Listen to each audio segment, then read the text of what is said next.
पिछले दिनों में मुझे काफ़ी ज़्यादा टेलीफ़ोन कॉल्स आए कि जी आँख ख़राब है और स्पेशली ज़्यादा कॉलें आई कराची से, आप इसकी कोई दवाई बता दें। बहरहाल इस तरह की हिस्ट्री पे दवाई बता देना ठीक तो नहीं है, लेकिन जो बंदा थोड़ा बीमार होता है वो समझता है कि जी टेलीफ़ोन पे ही बात बन जाएगी।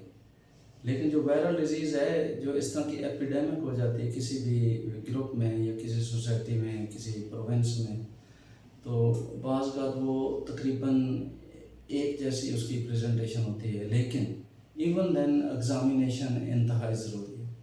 अब जब पेशेंट आता है, हमने देखना है कि किस ग्रुप का पेशेंट आया है, बच्चा है, औरत है, मर्द है, बुज़ुर्ग है। तो अब चूँकि पंजाब में भी इस तरह के केसेस आने लग गए हैं, तो ज़्यादातर इसके जो अफेक्टेड हैं लोग, वो बच्चे हैं और ख़वातीन। और मैं समझता हूँ कि बच्चों का और ख़वातीन का एक ग्रुप ऐसा है कि जिनकी आपस में ज़्यादा कम्युनिकेशन है और उनका आपस में ज़्यादा तल्लक और आपस में ज़्यादा सिलसिला है, जिस वजह से ये दोनों होते हैं। और चूँकि ये एक कंटेजियस डिजीज़ है, एक से दूसरे में हो जाती है। अब जब पेशेंट प्रेजेंट करता है कि मेरी आँख में, वो क्या क्या सिम्टम बताएगा कि मेरी आँख लाल है, इसमें पानी आ रहा है, इसमें बर्निंग है और इस तरह लगता है जैसे आँख में मिट्टी पड़ गई है और सोजस भी है। तो हम देखते हैं उस पर, उसके बाद उसका एग्ज़ामिनेशन करते हैं। तो ये सारी चीज़ें हम कंफर्म करते हैं। उसका कंजक्टिवा स्वोलन होता है, आँख रेड होती है और वाटरिंग हो रही होती है और बाज़ का डिस्चार्ज भी होता है। अब जब हम इस डिज़ीज़ वायरल को हम कहते हैं कि ये एक से दूसरे बंदे में एपिडेमिक है और ये हो जाती है, तो फ़ौरन हमारे जहन में जो डिज़ीज़ आती है वो एडिनोवायरल है। एडिनोवायरल के काफ़ी स्ट्रेन्स हैं, मोर देन 20 स्ट्रेन हैं एडिनोवायरल के, जो आँख में अफेक्ट कर सकते हैं। लेकिन इसके साथ साथ हमें लाजमी एग्ज़ामन करना है पेशेंट का। अब जब हम उसका एग्ज़ामन करेंगे, हम कंफर्म करेंगे कि उसका कार्निया क्लियर है, उसके इंटीरियर चैम्बर में सेल्स क्लियर, इन्फ्लेमेशन के साइन नहीं है। क्योंकि अगर ये वायरल डिजीज़ है और कंजक्टिविटिस हो गई है तो ये चीज़ें नॉर्मल होनी चाहिए। उसके बाद जो मोस्ट इम्पॉर्टेंट है, वो डॉक्टर ने उसका लिड डिवर्ट करना है। अब देखें, टेलीफोनिकली तो ये चीज़ें हम सारी नहीं कर सकते। लिड डिवर्ट करना है, स्लिट लैम्प पे मरीज़ को बिठाना है, तो जब लिड डिवर्ट करना है तो उसमें 2-3 चीज़ें लाजमी नज़र आएंगी। नंबर 1, उसके कंजक्टिवा, जो टर्सल कंजक्टिवा जो लिड के नीचे है, वो एनगॉर्ज होगा और उसमें पॉन्क्टेड हेमरेजेस होते हैं लाजमी। मैंने जितने पेशेंट देखे हैं हज़ारों में, हम सब में ये चीज़ें मौजूद हैं। उसके अलावा अगर उसकी कॉम्प्लिकेशन हो जाए, अगर डिजीज़ ज़रा लंबी हो गई है, तो डेफिनेटली उसका कार्नियल एडिमा भी हो सकता है और एपिथेलियल इनफिल्ट्रेशन कार्निया में लाजमी होते हैं। अगर ये हो जाए तो फिर सालों साल डिजीज़ चलती रहती है। दूसरा जो नोट करना है, ये प्री आरिकुलर लिम्फ एडिनोपैथी होती है, एडिनोवायरल में, और दूसरी भी कोई भी वायरल डिजीज़ हो तो उसमें हो सकती है। अब जब डॉक्टर ने उसका वेट डिवर्ट किया है और उससे पहले एक मरीज़ और देख चुका है, तो डॉक्टर के लिए कुछ प्रिकॉशन ज़रूरी हैं, मरीज़ के लिए और आपने के लिए भी ज़रूरी है। मरीज़ के लिए ये ज़रूरी है कि जो पेशेंट उसने पहले देखा था, उसके बाद इसने अपने हाथ वॉश किए या सैनिटाइज़र से साफ़ किए, और ये जो जगह है पेशेंट के एग्ज़ामिन करने वाले और ये फोरहेड वाले, इनको भी सैनिटाइज़ करना है और साफ़ करना है। जब मरीज़ की एक आँख देख ली तो उसकी दूसरी आँख देखने के लिए दोबारा अपने हाथों को आपने साफ़ करना है और उसी तरह उसका लिड डिवर्ट करना है और दूसरी आँख उसकी एग्ज़ामिन करनी है, क्योंकि दोनों आँखों में भी बीमारी हो सकती है। दूसरी आँख एग्ज़ामिन के बाद अब ये प्रिकॉशन मेजर करनी कि अगर कोई इससे नेक्स्ट पेशेंट आया तो उसके लिए हमें ये सारी चीज़ें करनी है। उससे पहले हमें हाथ साफ़ करना है, सारा कुछ करना है। और अपने हाथों को भी कोशिश करनी है कि किसी चेहरे पे या आँखों पे या ना लगाए। अगर डॉक्टर ने लगा लिए तो उसको भी हो सकती है।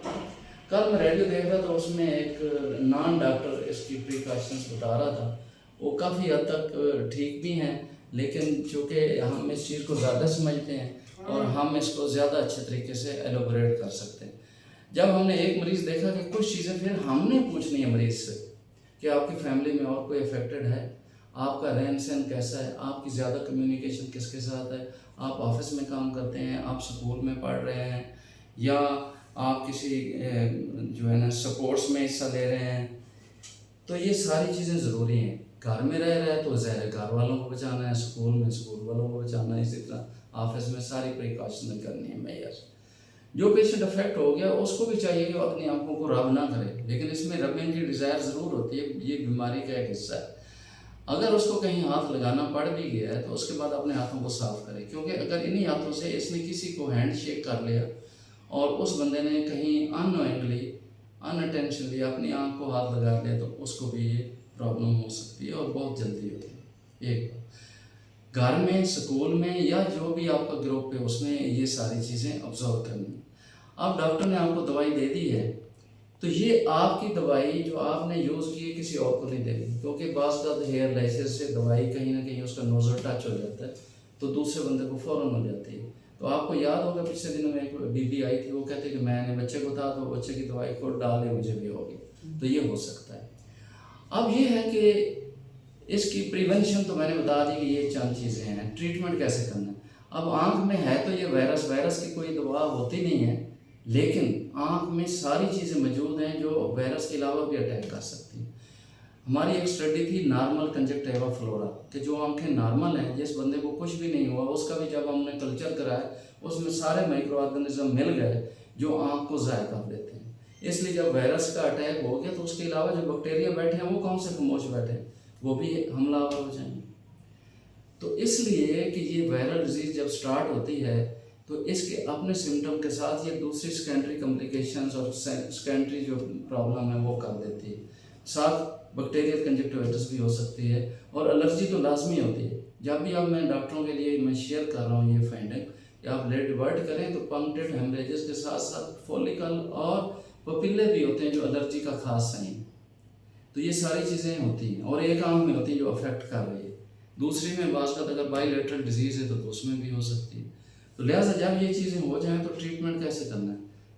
आपने एंटी एलर्जिक देने हैं, उसकी इम्यूनिटी अच्छी करने के लिए एंटीबायोटिक के अलावा आप उसको विटामिन्स दें, उसको गुड डाइट दें, उसको फ्लूइड ज़्यादा दें और प्रिकॉशनरी मेजर बता दें कि आपके रुमाल, टिश्यू और आपका पिल्लोज़ और आपकी दूसरी चीज़ें, आपके हैंड किसी से शेयर ना हो, शेयर हो जाए तो उसको भी हो जाए।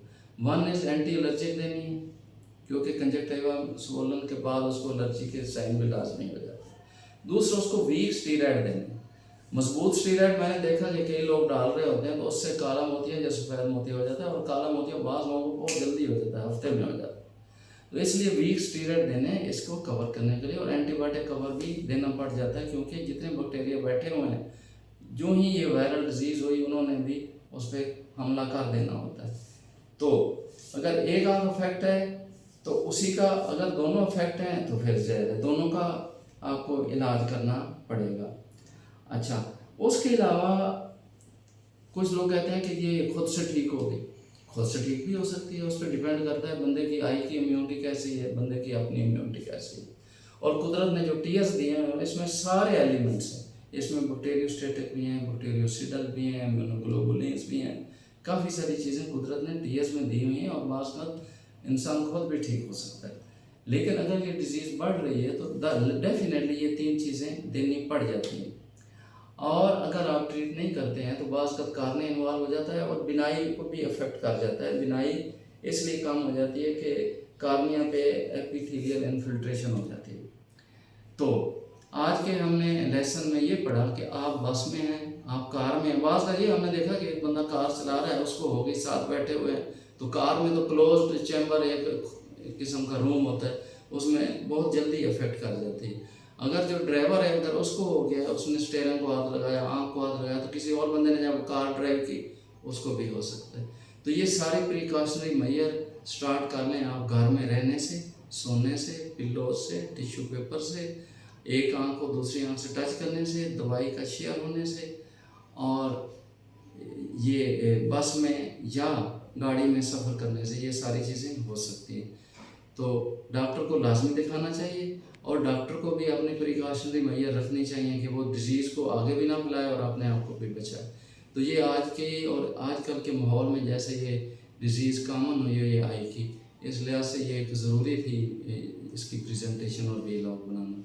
बहरहाल इसके अलावा भी कोई क्वेश्चन हो तो हमारा यूट्यूब चैनल है, मेरे नाम से ही है, डॉक्टर इजाज़ जावेद लक। उस पर आके आप क्वेश्चन पूछ सकते हैं और ये सारी इन्फॉर्मेशन उधर से सुन भी सकते हैं। फिर भी अगर कोई क्वेश्चन हो तो you are most welcome. Thank you so much. अस्सलाम वालेकुम।